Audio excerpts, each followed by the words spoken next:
Hello and welcome to the B4.2 review video. It's going to be a little different because I don't have my laptop and I was out sick today. So I'm trying to get this done for those of you who need it. And so we're going to start with standard one, and standard one is the definition of a niche. And so that is the um, role of the species in an ecosystem and includes what it eats, when it's active, its habitat. So it's the biotic and abiotic factors. So the biotic is going to be like competition, predation, like who's it eating, what's it competing with. And the abiotic is going to be its range of tolerance. Range of tolerance for the different factors, as well as just what it needs for light, and which technically falls under that as well. Okay. So that's a niche. It's the role of the species, and it's both the biotic and the abiotic factors. Standard 2. Standard 2 says aerobic versus anaerobic, right? And so we had three kinds.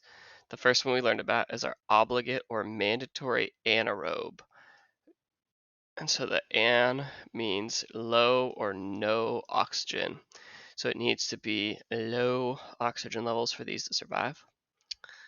Not to be confused with our obligate aerobes. These are the ones that need oxygen. So aerobic means oxygen, anaerobic is no oxygen.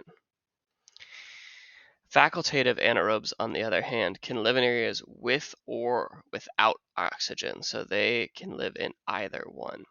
So this allows them to do a wide range of different habitats. So they are able to live in more areas than our other two. These are primarily only referring to microorganisms or microscopic organisms. Okay, then we move on to photosynthesis. And so the key thing for photosynthesis is that it is a mode of nutrition, right?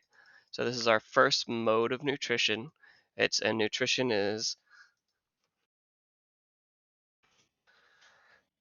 defined as the biochemical and physiological process by which an organism uses food to support its life.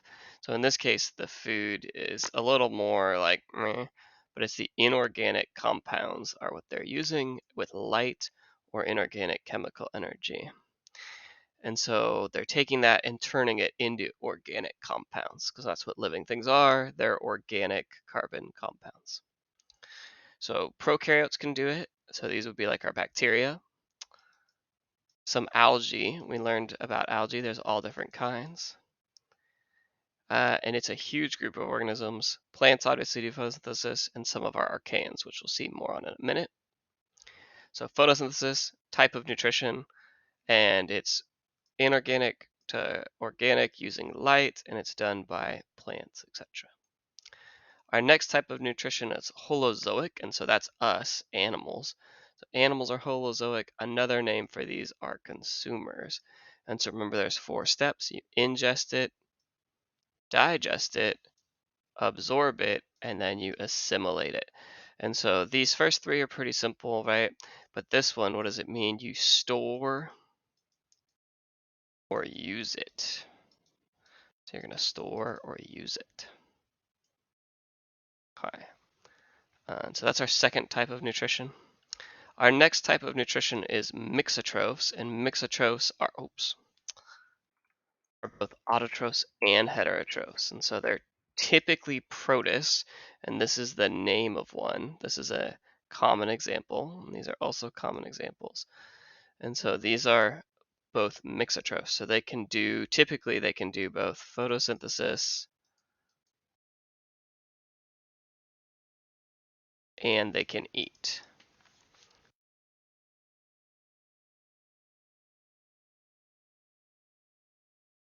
They can be obligate or facultative. So an obligate mixotroph would have to do both. So they would have to do this and this to survive. A facultative one can sometimes do both, but it doesn't have to. So this means it's not mandatory for it to do both. So it would not be mandatory to do both. Okay. All right.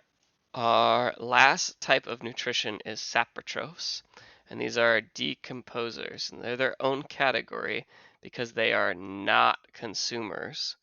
And they're not consumers because they digest food externally.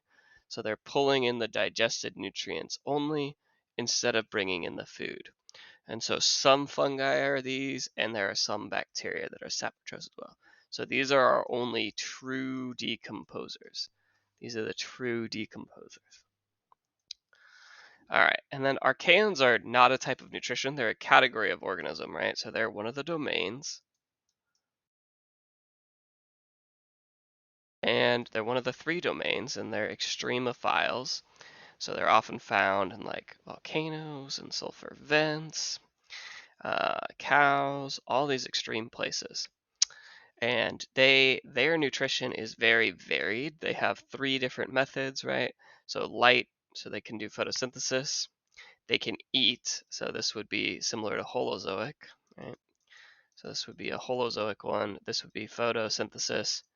And then this middle one here is called like chemosynthesis. So it is similar to photosynthesis, except it's using chemicals instead. Okay, so that is the like nutrition in the big kind of groups. Then we get into kind of the last couple standards are the random ones. And so the first one is teeth. And so humans have teeth and we have omnivore teeth. So they're relatively similar in size throughout, right? So similar in size. We definitely have canines, and we have our incisors, but they're pretty flat and they're small jaw. Robustus is the nut, so it has the huge molars. It has the huge molars, the really tough molars in the back for crushing those nuts. And so it would be an herbivore, right? So it'd be an herbivore because it has more pronounced molars than the front teeth.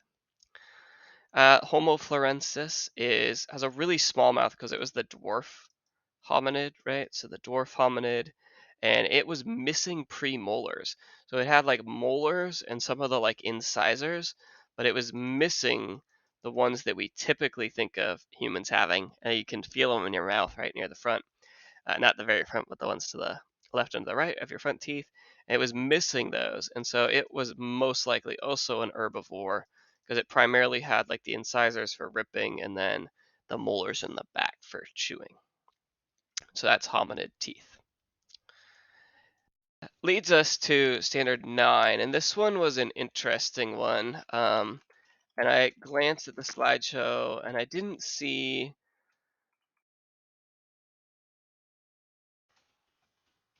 a lot of like most people did not do this standard. Most people did the animal one, which I guess I didn't give the instructions clearly enough. But so this one is an interesting one. And so an example I'm going to do is leafcutter ants because it wanted an insect. And so leafcutter ants have a very specific type of mandible that can saw off parts of the leaf. And they can saw off parts of the leaf. And then, funny enough, they don't actually eat it. They gather it and then they feed it to this fungi that they have in their house. And so they have a very like unique mutualism with this fungi. And so you can see here is a picture of that saw-like mandible that they can use to um,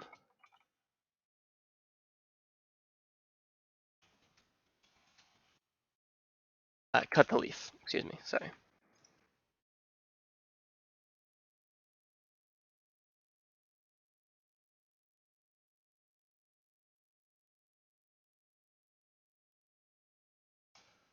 And so plant adaptation against herbivory there's a lot, right? And so many examples.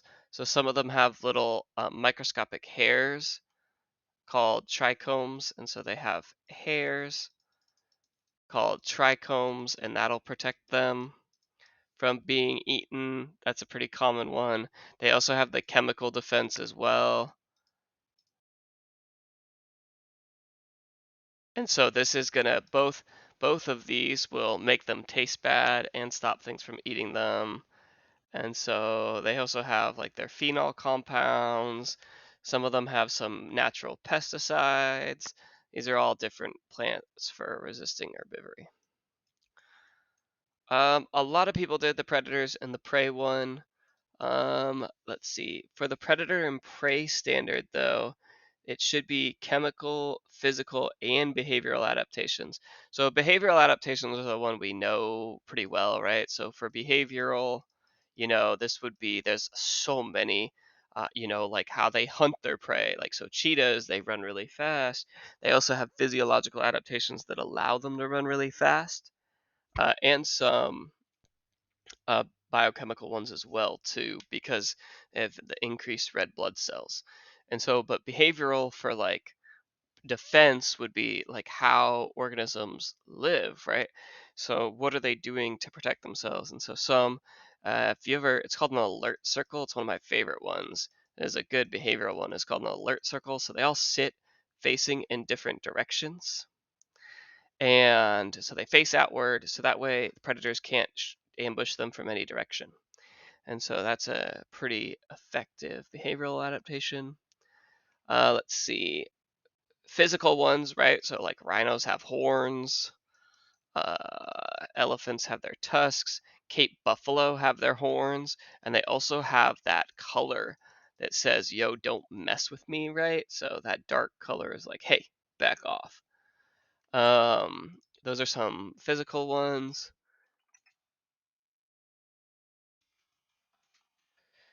Then, of course, you have like your poison dart frogs that are going to be poisonous.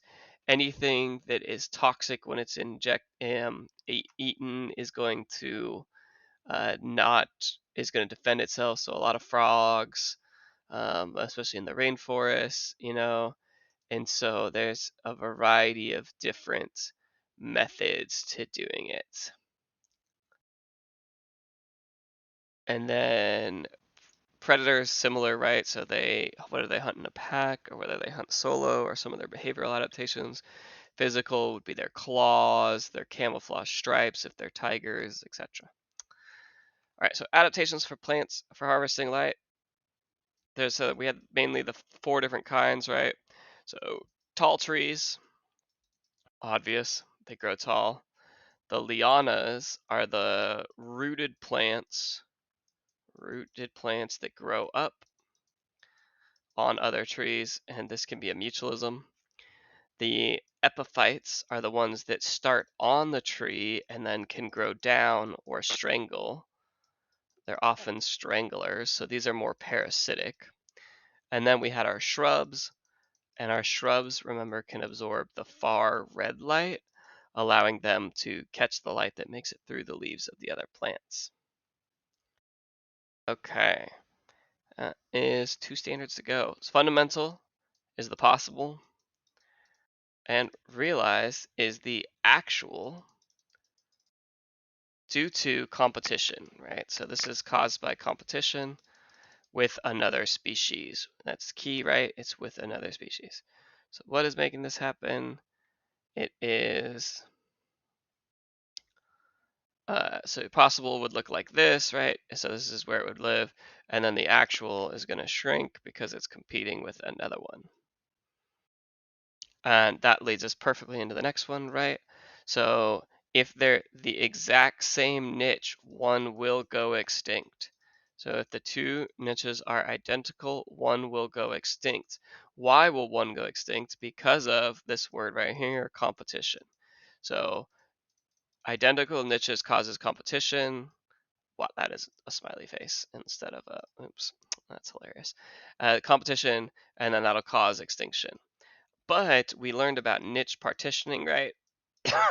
Most niches are slightly different, and this enables them to coexist. So this like a partition is like a divider, right? So like if you're like, oh look, it's we divided it, and so they can coexist because of these tiny differences in the niches due to niche partitioning. And so competitive exclusion most of the time would lead to extinction. The standard does says it's at least going to lead to the restriction of the niche. So they would look like this, where they couldn't exist in the whole thing. But technically, the official theory says that it will lead to extinction. And that is the standard.